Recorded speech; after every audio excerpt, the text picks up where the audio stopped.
ఇక్కడ ప్రాక్టికల్‌గా ఒక సమస్య ఉంటది. మనకి భారతదేశంలో జర్నలిజం ఫీల్డ్‌లో ఉన్నటువంటి వాళ్ళల్లో ఒకటి కమ్యూనిస్ట్ ఐడియాలజిస్టులు ఎక్కువ మందున్నారు. ఎందుకంటే మొదటి నుంచి గూడా రైటిస్టులు మీడియాని పట్టించుకోల.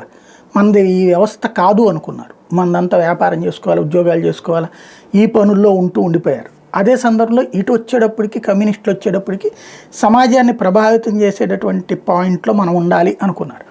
అలాంటి వాళ్ళే జర్నలిజం ఫీల్డ్‌లో ఆ రోజుల్లో కింద ప్రింట్ మీడియా ఏదో అంటే పార్టీ పత్రికల్లో నుంచి ప్రారంభించి ఇవాల్టి రోజున జాతీయ మీడియాలో స్థానం సంపాదించున్నారు.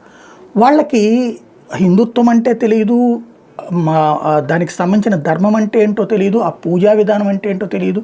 కాబట్టి మీకు ఆ వార్తలు రాసేవాడు కనపట్లేదు. ఇప్పుడు కుంభమేళాకి వెళ్తే అసలు ఈ కుంభమేళాలో అక్కడ జరిగేటటువంటి స్నానాలకి యొక్క ప్రయోజనం ఏంటి, 3 నదుల సంగమం వలన ప్రయోజనం ఏంటి, అక్కడ ఏ మంత్రాలు చదువుతారు, ఎందుకు చదువుతారు, ఎందుకు స్నానం చేస్తారు, ఆ స్నానం చేయడం వలన ఏ విధమైనటువంటి ఆధ్యాత్మిక అలౌకిక భావనని అవలంబించుకుంటారు, ఏ విధమైనటువంటి ఏది దైనందిన కార్యక్రమాల్లో కాకుండా ప్రత్యేక దైవ కార్యక్రమం కింద భావిస్తుంటారు. ఇవి స్వామీజీలతో మాట్లాడచ్చు, అర్చకులతో మాట్లాడచ్చు, వాళ్ళ దగ్గర అడిగి తెలుసుకుని మనం చెప్పచ్చు.